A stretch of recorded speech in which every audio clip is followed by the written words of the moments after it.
20 दिसंबर 1968 को एक नौजवान कपल गाड़ी में अपनी पहली डेट पे निकला था। उनको प्राइवेसी चाहिए थी, इसीलिए उन्होंने कैलिफोर्निया में हरमन लेक की तरफ गाड़ी मोड़ दी। गाड़ी में 16 साल लड़की बेटी लू जेनसन और 17 साल का लड़का डेविड फ्राडे दोनों इस बात से बेखबर थे कि एक अजनबी आदमी इनका पीछा कर रहा है। अभी वो लेक हरमन के पास रुके ही थे कि पीछे से अजनबी गाड़ी आई, जिसमें बैठे शख्स ने डेविड और बेटी को गाड़ी से उतरने का कहा। जब उन्होंने मना किया तो उस शख्स ने उनको डराने के लिए उनकी गाड़ी के पिछले व्हील पे एक फायर कर दिया। डर के मारे डेविड और बेटी फौरन गाड़ी से निकल कर भागे, जिस पर उस शख्स ने उन दोनों को गोली मार दी। डेविड को सर पे तो बेटी को 5 गोलियां उसकी पीठ पर लगी। इस सीन के बाद वो शख्स फौरन मौके से फरार हो गया। यही वो दिल दहला देने वाला वाकया था जिसने एक बदनामे ज़माना सीरियल किलर की तलाश की शुरुआत की। जी हाँ, हम बात कर रहे हैं ज़ोडिएक किलर की। ज़ेम टीवी की वीडियोस में एक बार फिर से खुशामदीद। नाजरीन, ज़ोडिएक किलर 20वीं सदी के सबसे डरावने सीरियल किलर्स में से एक है। 1960s और 70s के दरमियान उसने अपने खौफनाक हमलों से पूरे सैन फ्रांसिस्को को डरा रखा था। वो अखबारों और पुलिस वालों को लेटर भेजता, फख्र से अपने कत्ल का एतराफ़ करता और उनको सुलझाने के लिए पहेलियां भी भेजता था। अपने पहले 2 मर्डर करने के बाद वो 6 महीनों तक चुप बैठा रहा, लेकिन फिर दोबारा से नमूदार हुआ एक दूसरे मर्डर केस के साथ। 4 जुलाई 1969 ये अमेरिका में इंडिपेंडेंस मनाने का दिन था। 18 साल डैर्लिन फेरिन और 16 साल माइकल मेजल फायरवर्क्स का सामान लेने गाड़ी में निकले थे। उन्होंने नोटिस किया कि कोई अजनबी गाड़ी उनका पीछा कर रही है। गाड़ी को धोखा देने के लिए वो ब्लू रॉक स्प्रिंग्स पार्क की पार्किंग में टर्न हो गए, लेकिन पीछा करता अजनबी भी उनके पीछे ही पार्किंग में आ गया। पहले उसने अपनी गाड़ी उनके बराबर में लगाई, लेकिन कुछ सेकंड्स के बाद गाड़ी रिवर्स करके चला गया। ये देखते हुए डार्लिन और माइकल ने एक सुख का सांस लिया, पर यह सुख सिर्फ कुछ ही लम्हों का मेहमान था। अजनबी गाड़ी दोबारा से आई और इस बार उनकी गाड़ी का रास्ता ब्लॉक करके पीछे पार्क हो गई। उसमें से एक शख्स निकला जिसके हाथ में एक पावरफुल फ्लैश लाइट थी, जो उसने डार्लिन और माइकल के मुंह पे मारी। शुरुआत में उनको लगा कि शायद कोई पुलिस ऑफिसर है, लेकिन इसके साथ ही उस शख्स ने उन दोनों पर गोलियां चला दी और फौरन गाड़ी में बैठकर फरार हो गया। डार्लिन तो मौके पर ही मर गई, पर माइकल जख्मी हालत में जिंदा बच गया था। कुछ देर बाद पास मौजूद 3 बच्चों ने पुलिस को बुला लिया। माइकल ने कातिल का चेहरा देख लिया था, जिसकी मदद से पुलिस ने बाद में कातिल का स्केच बनवा लिया। इस वाक़े का सबसे हैरान कुन मरहला ये था कि उसी दिन कत्ल के बाद रात के 12:40 पर वेलियो पुलिस डिपार्टमेंट को एक अजनबी शख्स की कॉल आती है, जो वो किसी फ़ोन बूथ से कर रहा था, पर उसने कुछ बोलने से पहले ही फ़ोन काट दिया। ये ज़ोडिएक किलर की जानिब से पुलिस को की जाने वाली सबसे पहली फ़ोन कॉल थी। करीब 1 महीने के बाद 1 अगस्त 1969 को ज़ोडिएक किलर ने 3 अलग अलग न्यूज़पेपर्स को लेटर लिखे। उसने लेटर में लेक हरमन में हुए मर्डर्स और इंडिपेंडेंस डे पर ब्लू रॉक स्प्रिंग्स पार्क में मरने वाली लड़की के कत्ल की जिम्मेदारी भी कबूल की। अपनी बात को साबित करने के लिए उसने कुछ ऐसी डिटेल्स बताई जो सिर्फ पुलिस को पता थी, जैसा कि कौन सी बुलेट फायर की गई थी, कितनी गोलियां लगीं और विक्टिम्स ने कौन से कपड़े पहन रखे थे। लेटर के साथ ज़ोडिएक किलर ने एक इनकोडेड मैसेज भी साथ ही भेजा था और उसने डिमांड की कि ये साइफर अगले दिन न्यूज़पेपर में छप जाना चाहिए, वरना वो मजीद कत्लो गारत करेगा। ये इनकोडेड साइफर इंटेलिजेंस एजेंसीज को डिकोडिंग के लिए भेज दिया गया, लेकिन फिलहाल ये साइफर क्रैक ना हो सका। अगले दिन न्यूज़पेपर में साइफर पब्लिश होने के बाद सैन फ्रांसिस्को से ताल्लुक़ रखने वाले एक कपल ने इस साइफर को उसी दिन क्रैक कर लिया। उसमें लिखा था, I like killing because it is so much fun. It is more fun than killing wild game in the forest because man is the most dangerous animal of all to kill. Cipher में उसने ये भी लिखा था कि वो after life में believe करता है और जो लोग वो मार रहा है वो मरने के बाद वाली जिंदगी में उसके गुलाम बनेंगे। न्यूज़पेपर को लिखे लेटर्स के बाद 2 महीने तक खामोशी रही, पर ज़ोडिएक किलर एक बार फिर से नए केस के साथ नमूदार हुआ। 27 सितंबर 1969 को एक कॉलेज का कपल पिकनिक मनाने बेरिएसा लेक के किनारे पर मौजूद था। ब्रायन हार्टनेल और सेसिलिया शेपर्ड। उन्होंने नोटिस किया कि एक आदमी उनके करीब आ रहा है। उसने काला हुड पहन रखा था जिस पर ज़ोडिएक का सिंबल बना हुआ था। करीब आते ही ज़ोडिएक ने अपनी गन निकाली और कपल से पैसे और गाड़ी की चाबियां मांगी। ब्रायन के पास उस वक्त 75 सेंट्स थे जो उसने गाड़ी की चाबी के साथ उसको दे दिए।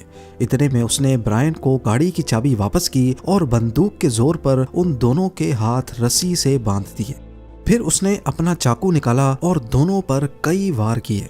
ये सोचते हुए कि दोनों मर गए हैं, ज़ोडिएक किलर वापस गाड़ी की तरफ गया और कपल की गाड़ी पर एक मैसेज लिखकर वहां से फरार हो गया। उस मैसेज में जगह का नाम, डेट, टाइम और हथियार का नाम लिखा था। पास मौजूद एक मछेरे को कपल जब जख्मी हालत में मिला तो उस वक्त उनकी सांसें चल रही थी। हॉस्पिटल ले जाया गया लेकिन सिसिलिया जख्मों की ताब ना लाते हुए चल बसी, जबकि ब्रायन बच गया जिसने पुलिस को वाक़े के बारे में सब कुछ डिटेल में बता दिया। अपने पिछले कत्ल की तरह ज़ोडिएक ने उसी दिन रात को 7:40 पर पुलिस को फ़ोन किया और मर्डर की सारी डिटेल्स बता दी। यहाँ पुलिस ने ज़ोडिएक की कार्रवाइयों में एक खास पैटर्न ढूंढ निकाला था। पहला, वो सिर्फ जवान कपल्स को ही टारगेट करता था। दूसरा, उसके हमले वीकेंड्स को ही होते थे या छुट्टियों के करीब। तीसरा, वो या तो रात के अंधेरे में हमला करता था या फिर शाम के वक्त जब हल्की हल्की रोशनी होती है। चौथा, वो जो भी कत्ल करता फख्र से उसका एतराफ़ करता जैसे अथॉरिटीज़ को चैलेंज कर रहा हो। पांचवा, ज्यादातर मर्डर्स वहीं किए जाते जो जाने माने डेटिंग पॉइंट्स थे। छठा, ज्यादातर मर्डर्स गाड़ी में किए जाते और आखिर में सातवां पैटर्न ये था कि ज्यादातर मर्डर्स पानी के करीब होते थे। इन 7 पैटर्न से ये जाहिर होता है कि शायद ज़ोडिएक मोहब्बत से मायूस है या उसकी लड़कियों से खास नफरत है, क्योंकि पिछले 3 में से 2 हमलों में लड़के बच गए थे। हालांकि पुलिस को इस बात का इल्म नहीं था कि ज़ोडिएक का अगला टारगेट इस पैटर्न को तोड़ने वाला है। पिछले मर्डर से सिर्फ 2 हफ्ते बाद 11 अक्टूबर 1969 को ज़ोडिएक ने पॉल स्टीन नामी एक कैब ड्राइवर को रात के 9:30 बजे रोका और उसे प्रेसिडियो हाइट्स की मैपल स्ट्रीट जाने को कहा। जब ड्राइवर अपनी मंजिल पर पहुंच गया तो ज़ोडिएक ने पहले गाड़ी रुकने का इंतजार किया और फिर पॉल स्टीन को पॉइंट ब्लैंक रेंज से शूट कर दिया।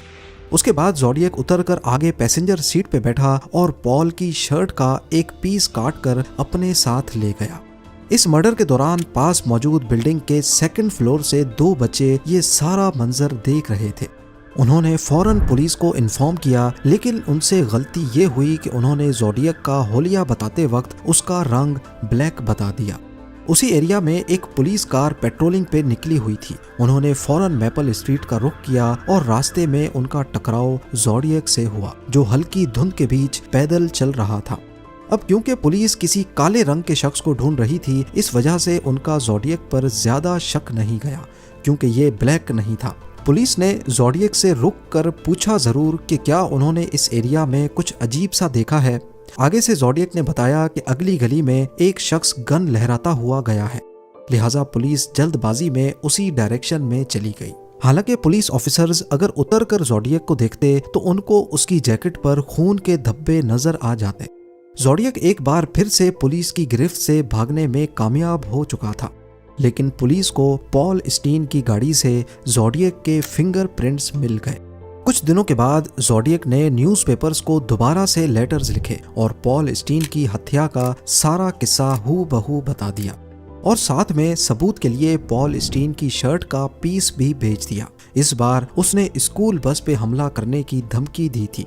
इस धमकी से पूरे एरिया में खौफ की लहर दौड़ गई और पुलिस ने अगले कई हफ्तों तक सारी स्कूल बसेस का पीछा करना शुरू किया, लेकिन स्कूल बस पे कभी भी कोई हमला नहीं हुआ। जिन बच्चों ने ज़ोडिएक को देखा था, उनकी मदद से ज़ोडिएक का एक नया फ्रेश स्केच बनवाकर तमाम टैक्सी ड्राइवर्स के बीच फैला दिया गया। पर इस बार ज़ोडिएक एक नए तरीके से मैदान में उतरा। टैक्सी ड्राइवर को मारने के ठीक 10 दिनों के बाद 22 अक्टूबर 1969 को ज़ोडिएक ने ओकलैंड पुलिस डिपार्टमेंट में फ़ोन किया और कहा कि वो मेल्विन बेली, जो कि उस वक्त एक जाने माने वकील थे, उनसे टीवी शो में बात करना चाहता है। ये चैनल 7 का टॉक शो था जो उस दिन वक्त से पहले ही शुरू हो गया। कुछ देर वेट करने के बाद ज़ोडिएक ने कॉल की, लेकिन फ़ोन काट दिया। जब अगली बार उसने फोन की तो ये कॉल ज्यादा टाइम तक चली। इस कॉल में ज़ोडिएक ने अपना नाम सैम बताया। पूरे शो के दौरान 35 बार उसने कॉल्स की, जिनमें से सिर्फ 12 ही ऑन एयर हुई। कॉल्स के दौरान वकील ने कुछ सवालात किए जिस पर सैम उल्टे सीधे ही जवाब देता रहा। बाद में मालूम पड़ा कि ये ज़ोडिएक ने कॉल ही नहीं की थी, क्योंकि जिन लोगों ने ज़ोडिएक की असल आवाज़ सुन रखी थी उन सब ने कहा कि ये ज़ोडिएक की आवाज़ नहीं है। इन्वेस्टिगेशन से मालूम पड़ा कि ये कॉल नेपा स्टेट हॉस्पिटल में मौजूद किसी मेंटल पेशेंट ने की थी। टीवी शो ड्रामा के चंद हफ्तों के बाद न्यूज़पेपर्स को ज़ोडिएक की तरफ से 2 और लेटर्स रिसीव हुए। इन लेटर्स के बीच में एक इनकोडेड साइफर था जो वो न्यूज़पेपर में दोबारा से पब्लिश करवाना चाहता था। पहला साइफर, जो कि एक ही दिन में क्रैक हो गया था, इस बार वाला काफी ज्यादा मुश्किल था, जो अगले 50 सालों तक डिकोड नहीं हो सका। चंद साल पहले 2020 में 3 कोड ब्रेकर्स ने कंप्यूटर सॉफ्टवेयर की मदद से इस साइफर को डीकोड किया। इस साइफर में ज़ोडिएक ने अपने बारे में तो कुछ नहीं बताया, ना ही और कुछ इंपॉर्टेंट क्लू दिया, बल्कि ये जरूर कहा कि टीवी टॉक शो में कॉल करने वाला कॉलर मैं नहीं था। जबकि साइफर के साथ जो लेटर उसने न्यूज़पेपर एडिटर के नाम लिखे थे, उसमें पुलिस को आखिरकार एक क्लू मिल ही गया। वो इस बार पुलिस को धमकी दे रहा था कि उसने एक बॉम्ब बना लिया है जो उसकी बेसमेंट में पड़ा है। कई पेजेस पे लिखे इस लेटर में काम की सिर्फ यही एक चीज थी। अगर वो वाकई सच बोल रहा था तो इसका मतलब ये हुआ कि ज़ोडिएक किसी अपार्टमेंट में नहीं बल्कि घर में रहता है जहां बेसमेंट हो सकती है, और उस वक्त बेसमेंट्स बे एरिया में इतनी कॉमन नहीं थी, यानी ज़ोडिएक बे एरिया में नहीं रहता। अपने घर में बेसमेंट का बताकर शायद ज़ोडिएक ने एक गलती कर दी थी। इन लेटर्स के 5 महीने के बाद 22 मार्च 1970 को ज़ोडिएक ने हाईवे 132 पे कैथलीन जॉन्स नामी खातून को किडनैप करने की कोशिश की, लेकिन खुशकिस्मती से वो जान छुड़ाकर भाग निकली। जब पुलिस ने कैथलीन को ज़ोडिएक का स्केच दिखाया तो उन्होंने फौरन उसको पहचान लिया। अगले 4 सालों तक ज़ोडिएक कई लेटर्स और साइफर्स भेजता रहा। किसी में वो मर्डर्स की डिटेल बताता तो किसी में मूवी के रिव्यू लिख देता था। एक लेटर में उसने बॉम्ब की लोकेशन भी बताई, लेकिन उस लोकेशन पे पुलिस को ना ही कोई बॉम्ब मिला, ना ही कभी कोई धमाका हुआ।